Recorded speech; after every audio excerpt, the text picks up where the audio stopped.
प्रिय दर्शकों और श्रोताओं, जय सिया राम, जय श्री कृष्णा। आज श्री सत्यनारायण भगवान का व्रत है और इस पूर्णिमा के दिन आप सत्यनारायण भगवान का व्रत करें और कथा सुने। कथा इस प्रकार से है। कृष्णाय वासुदेवाय हरहे परमात्मने प्रणतः क्लेशनाशाय श्री गोविंदाय नमो नमः। बोलो श्री सत्यनारायण भगवान की जय हो। श्री व्यास जी ने कहा, एक समय की बात है, शौनक आदि विवेकी मुनिगणों ने पुराणों के ज्ञाता श्री सुत जी से पूछा कि वह व्रत कौन सा है जिसके करने मात्र से मनोवांछित फल मिलता है। श्री सुत जी ने कहा, ऐसा प्रश्न नारद ने भगवान कमलापति से पूछा और भगवान कमलापति ने जो कथा सुनाई वह आप सुनिए। नारद जी नारायण नारायण का संकीर्तन करते हुए त्रिलोकी में घूमते हैं और घूमते घूमते मृत्युलोक में पहुंच गए। श्रीमन नारायण नारायण नारायण, श्रीमन नारायण नारायण नारायण, बद्री नारायण नारायण नारायण, सत्य नारायण नारायण नारायण, श्रीमन नारायण नारायण नारायण। तो नारद जी ने क्या देखा कि मृत्युलोक में पिछले कर्मों के प्रभाव से अनेक जीव और प्राणी अनेक योनियों में पैदा हो रहे हैं, उनका दुख कैसे दूर हो। मन में यह विचार करके नारद जी पुनः विष्णु लोक पहुंच गए। वहां नारद जी ने श्री सत्यनारायण भगवान के दर्शन किए, जिनके हाथ में शंख चक्र गदा पद्म थे। बोलो सत्यनारायण भगवान की जय हो। नारद ने पूछा कि हे भगवान, मृत्युलोक में सभी प्राणी अपने पूर्व जन्म के कर्मों से विभिन्न योनियों में जन्म लेकर कष्ट भोग रहे हैं। उन प्राणियों के कष्ट दूर करने के लिए कोई उपाय बताइए। भगवान बोले, सत्यनारायण भगवान का पूर्णिमा का व्रत करने से सभी प्रकार के सुख मिलते हैं, मनोवांछित इच्छा की पूर्ति होती है।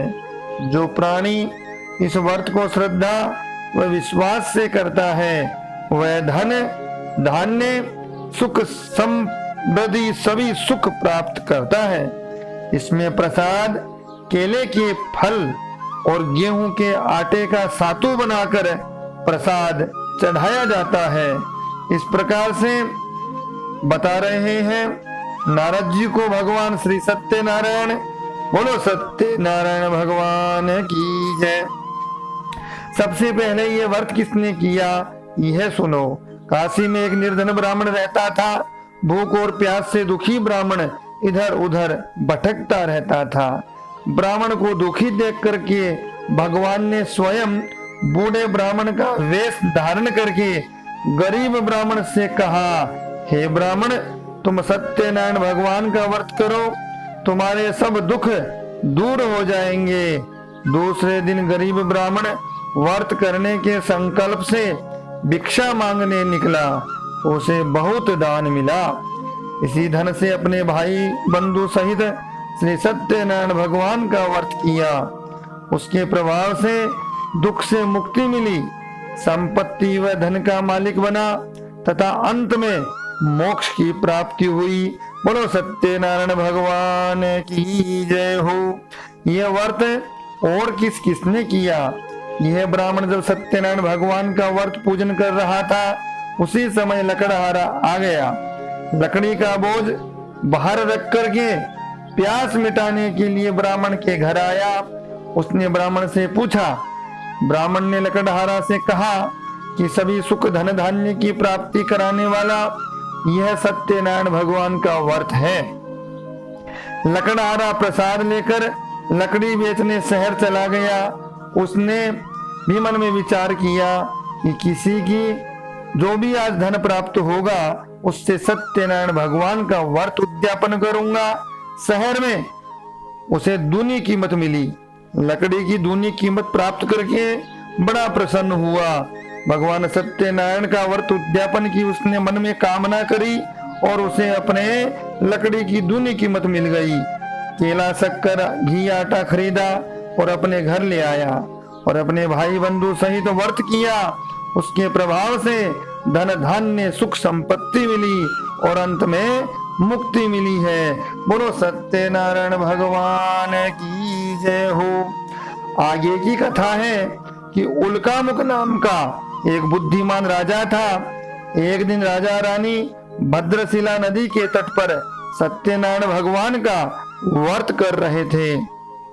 उस समय साधु नाम का एक वैश्य महाजन धन से भरी हुई नाव वहां पर ले पहुंचा। वैश्य नाव को किनारे पर लगाकर राजा ने पूछा कि हे राजन, आप कौन सी पूजन कर रहे हो और इसकी विधि मुझे भी बताइए, मैं भी यह व्रत करना चाहता हूँ। राजा ने कहा, भाई हम सत्यनारायण भगवान का व्रत कर रहे हैं पुत्र की इच्छा से। पुत्र की चाह है, कामना है। वैश्य ने कहा, मेरे भी कोई संतान नहीं, मैं भी सत्यनारायण भगवान का व्रत करूंगा। वैसे खुशी खुशी घर आया तथा अपनी पत्नी से सब कुछ कहा। वैश्य ने कहा, हमारे घर संतान होगी तो हम भी सत्यनारायण भगवान का व्रत उद्यापन करेंगे। सत्यनारायण भगवान की कृपा से वैश्य की पत्नी लीलावती के गर्भ से कन्या का जन्म हुआ। इस कन्या का नाम कलावती रखा। भगवान का पूजन संकल्प करने मात्र से भगवान सत्यनारायण ने वैश्य पर कृपा कर दी। ऐसे ही भगवान दयालु हैं। बोलो सत्यनारायण भगवान की जय हो। वैश्य की पत्नी ने कहा कि सत्यनारायण का व्रत अब हमें करना चाहिए, परंतु वैश्य बोला, कन्या के विवाह के समय यह व्रत कर लेंगे। उसके मन के विचार बदल गए, कुटिलता आ गई, कन्या बड़ी हो गई। वैश्य ने कांचान नगर के श्रेष्ठ वैश्य पुत्र से कन्या का विधि पूर्वक विवाह कर दिया। उस समय सत्यनारायण भगवान का व्रत फिर नहीं किया, भूल गया और उससे सत्यनारायण भगवान रुष्ट हो गए, नाराज हो गए, दोष लग गया। वैश्य अपनी जवाई के साथ व्यापार के लिए निकल गया। वह समुद्र के पास रत्नसार नगर में गया तथा व्यापार करने लगा। इस नगर का राजा चंद्रकेतु था। सत्यनारायण भगवान का श्राप वैश्य पर था। उसके प्रभाव से राजा की संपत्ति चुराकर चोर वैश्य, उसका दामाद रहते थे, वहां आ गया और राजा के सैनिकों ने पीछा किया, जिससे चोर डरकर धन वहीं छोड़कर भाग गए। राजा के सैनिकों ने दोनों को बंदी बनाकर जेल में डाल दिया। श्राप के परिणाम से वैश्य के घर पर चोरी हो गई। उसकी पत्नी बीमार हो गई, रोटी पानी के लिए भटकने लगी। यही हालत कन्या की भी हो गई। एक दिन बेटी किसी ब्राह्मण के घर गई। वहां सत्यनारायण भगवान का व्रत देखा और वहां पर भगवान का कीर्तन हो रहा था, उद्यापन पूजा हो रही थी कि हरि शरणम हरि शरणम हरि शरणम हरि शरणम हरि शरणम हरि शरणम हरि शरणम हरि शरणम हरि शरणम हरि शरणम हरि शरणम हरि शरणम हरि शरणम हरि शरणम हरि शरणम हरि शरणम।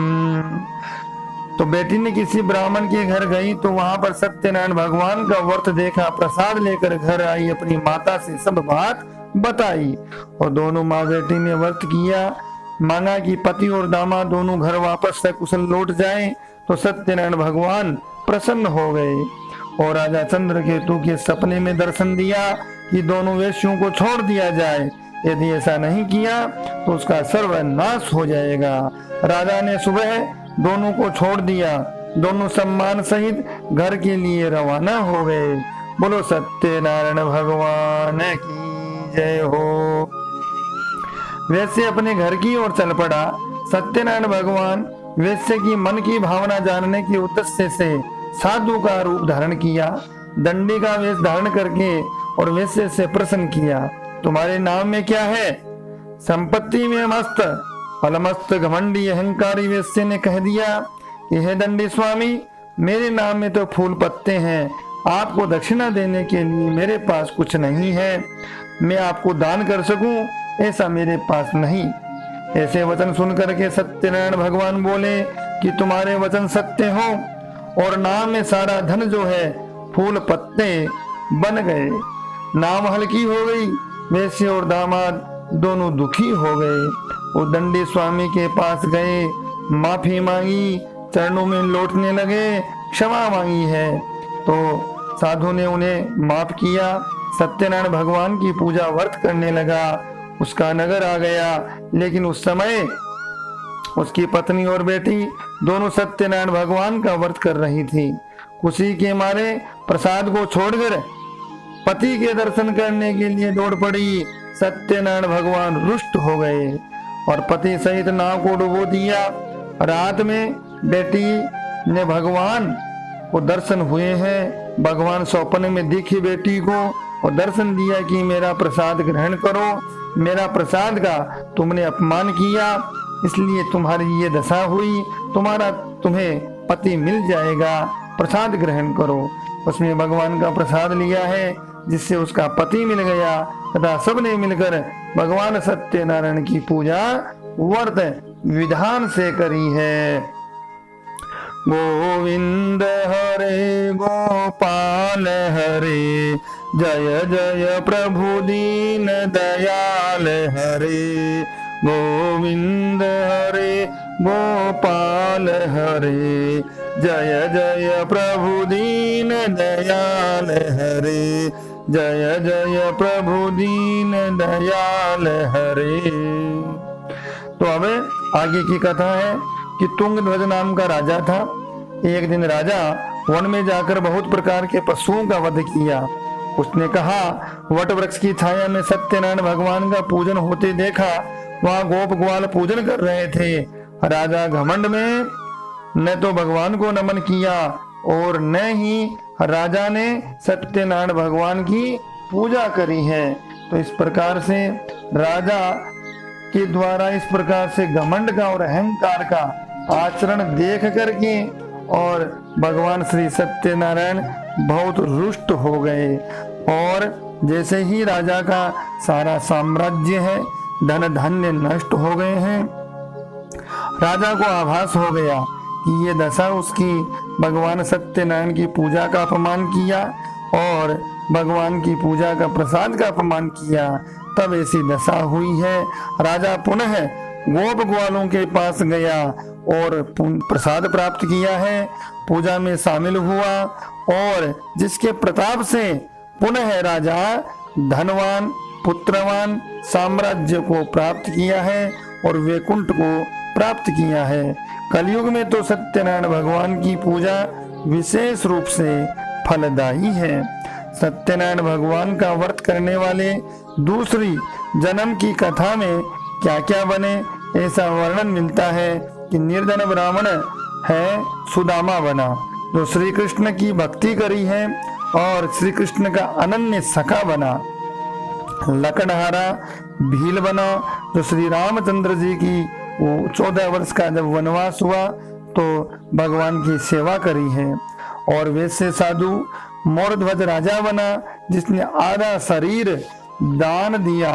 आरे से चीरकर दान करने वाला है, मोरध्वज राजा बना है और मोक्ष को प्राप्त हुआ है। राजा तुंगध्वज स्वयंभू मनु बने। इस प्रकार से सत्यनारायण भगवान की व्रत कथा जो है संपन्न है। और भगवान श्री सत्यनारायण के चरणों में अर्पण है। सभी भक्तों का भगवान मनोकामना पूर्ण करें, सभी अपनी व्रत सात्विक प्रवृत्ति से करें, भगवान सत्यनारायण की कथा सुने। वीडियो चैनल को आप लाइक शेयर सब्सक्राइब करें, साथ ही कमेंट करें और साथ ही आप अपना स्नेह और प्रेम देते रहें। बेल आइकन को दबाना बिल्कुल न भूलें, जिससे आप तक सबसे पहले ये कार्यक्रम पहुंच जाए। जय सिया राम, जय श्री कृष्णा।